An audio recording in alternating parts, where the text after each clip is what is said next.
What's going on, y'all? Welcome back to the Mission Mike channel. I am your host, Mission Mike, and today I got a special one. This is going out to all the young Christians out there, and this is going to be dating advice for you guys.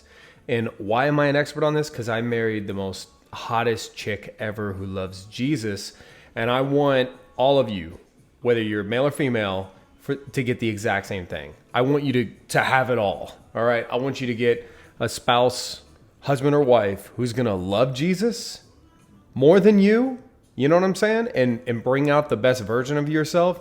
But I don't want you to have to compromise. I don't want you to have to marry some freaking, Amish girl or whatever, forget all that stuff. Let me fix this thing. So anyways, I'm going to be giving you guys just like 4 little tips to help y'all out with this. And I promise you, apply this stuff. It's all going to work. And I'll try to keep this short. We'll keep it under like 10 minutes. Okay. So number 1, we're going to jump straight in. First, you need to have a plan. And I'm going to ask you, what is your dating plan? I don't care what chapter of, I don't care if you're in freaking middle school, high school, college, young adult. It doesn't matter. What's your plan? Really, have you ever thought about that? Have you ever thought about what is your relationship plan? I don't mean the goal. I mean the plan. Everyone's got a goal. It's the same goal. You want to marry the person of your dreams. What's the plan? Okay. So here's an example. If you're going to drive across the country, okay, without a map or a GPS, how long do you think it would take you to get there? Like, really think about that. So much could go wrong. It could take you an eternity, a lifetime.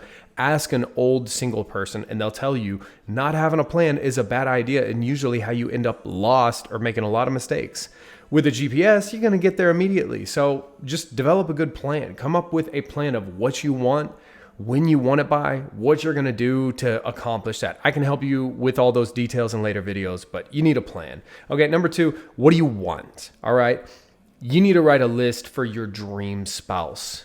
You need to know what they look like, how they are, skin color, hair color, what kind of believer like you want them to be. But at the same time, you got to be fair. You keep it general. If you're getting overly picky, I hope they have as big of a family as I do. And we have identical amounts of siblings and stuff. And let me tell you, if you're general, that's fair. You're going to succeed. But if you're too picky, picky people stay single. So there's just a little tip. All right. Next up. So that's who do you want? But more importantly, number 3, who do you want to be? Okay. And so you should spend more time on who you want to be for your spouse than who you want them to be. Most people don't come up with a plan. Most people don't even think about what their dream spouse is going to be like. They just date. Y'all, dating is both biblical, but also not biblical. You're not supposed to be spending years and years dating. That's a mistake I made, y'all. I'm telling you from my mistakes, what I did wrong, how I corrected it. I'm telling you the part that I'm giving you the corrected part to save you the same mistakes I made. But start thinking about your spouse, right? You need to know that. You're already ahead of the game if you're beginning to do that. But most people don't even think about who they want to be. So let me tell you something. Spend more time on the spouse that you want to be, the husband or the wife you want to be, than on who you want to be with. Because let me tell you, if you up your game, you're going to get who you want. Does that make sense at all? And in simple terms, okay, it's, if you can get yourself to be hot, then it's going to be easy to marry someone who's hot. If you yourself are not bringing the best version of yourself forward, I'm going to be honest, I'm going to call it for what it is. If you look like junk right now, why do you deserve that? I can't tell you how many times I went to life groups and you would see these no offense if this is you, and maybe you need to hear this, but I would see these I'll never forget these fat, ugly chicks praying for God to send Prince Charming. And it's okay, even if Prince Charming was single, why would he want you? He's going to want Princess Charming. So you need to become, ladies, you got to become Princess Charming. You need to be the best version of yourself, and then you're going to get Prince Charming. Don't spend your time, okay, you can never pray too much, but don't be wasting your time praying when you should be at the gym. Being at the gym is an act of worship and acknowledgement towards God.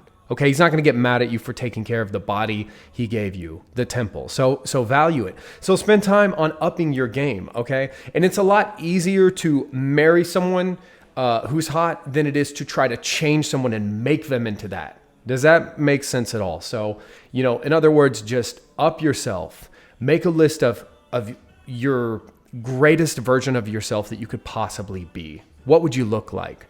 How would you treat others? How romantic would you be? How successful would you be? Guys, would you be killing it financially? Would you be able to take care of the woman of your dreams? Ladies, would you be not materialistic and not worldly, and you would channel the income he provides back into being giving and sacrificial? That's when you have a good combination. A guy who's financially successful and a woman who is not worldly or materialistic. They make the best teams because then they attain resources and focus it back into God's kingdom in sacrificial acts. Okay? Are you being one of those? So just up yourself as much as you can. Last but not least, number 4, you got to study scripture to figure out what's acceptable, because let me tell you, there is so much bad Christian dating advice out there from Christians. All right. I cannot tell you how much listening to Christian dating advice when I was young ruined my dating life. Now it's all my fault. I'm not blaming anyone, but I did not have this video. Okay. I grew up in the era where YouTube was starting. Okay. This stuff wasn't available. So if for some reason I did go to some like youth group, whatever, the only advice I ever heard was don't have sex. Don't have sex outside of marriage. That's the only relationship advice, dating advice I ever received throughout my entire young or early or when I was first interested in Christianity. And what do you think I went and did? Okay. So then once you mess up and then you have sex or mess around outside of marriage, now what? Well, I failed. I guess that's that. I guess it's time to start this new journey, of being a freaking whore or a man whore. Don't y'all. So that's what I'm giving you guys advice. Okay. Study scripture, because I would have Christian, like, here's one example. Marry somebody for who they are on the inside, the outside doesn't matter. Did you know that's not biblical? Don't believe me? Read the Bible. Okay. Point is, read the Bible, because there's a lot of things in there that will give you hope and encouragement and optimism about your future dating life and your future marriage. A lot of people in the world, including Christians, are like, okay, guys, like maybe you want a girl who's, I'm going to be real with you. You want a girl who's going to be like a straight up slut for you, right? But you think that only exists among worldly women. Like, let me tell you something. Okay. I'm going to give you something like you need to hear. Do you think, honestly, that there aren't Christian girls out there who want to be a total freak, but they love Jesus and that they would love you faithfully? Do you think that's not out there? Like, y'all, we should be the champions of everything in this life. And so it's like a lot of y'all are like going with this, just guys, don't listen to the voice between your legs, marry for personality. That's bad dating advice. You should listen to both. If you're not attracted to the girl, but she's got a heart of gold, get out of there. You need to be attracted to her. That's biblical. Song of Solomon's. Like, look at any of that stuff. Look at how the wives were described in early scripture. Their wives were stunning and beautiful. It's okay for you to want that. Ladies, if you got some fat slob guy who loves Jesus and he's like a greeter at church, and you're like, man, I really love his heart. I guess I can look past, that fat body. Why are you loaning? Is he the star of all those romantic comedies you watched growing up? Does he look like the hero in every Disney movie? If he doesn't, move on. Because let me tell you, there are guys right now in the gym busting their butt with freaking like doing everything they can about their appearance, who are lonely and praying to God to send a woman. You could be that woman. Okay? So look, I'm just telling you guys, like, study scripture. Scripture is going to give you a much better view of what is acceptable, what you can do, and what your marriage should look like than most Christians will. Okay, so that's pretty much it. Have a plan. Who do you want to be with? Who do you want to be for that person? And study scripture so you know what's up.